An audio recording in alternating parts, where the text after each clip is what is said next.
How to fix Honor Magic 7 message notification not working. So let's start the video. First of all, open settings. In settings, scroll down and click on apps. After clicking on apps, then again click on apps, and here you can see the option messages.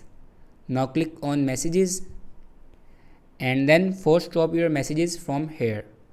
Now click on force stop and then again click on force stop. After force stop your messages app, then go back to your home screen and swipe down to your control center. Now here you can turn off your do not disturb. If you turn this do not disturb on, then turn it off.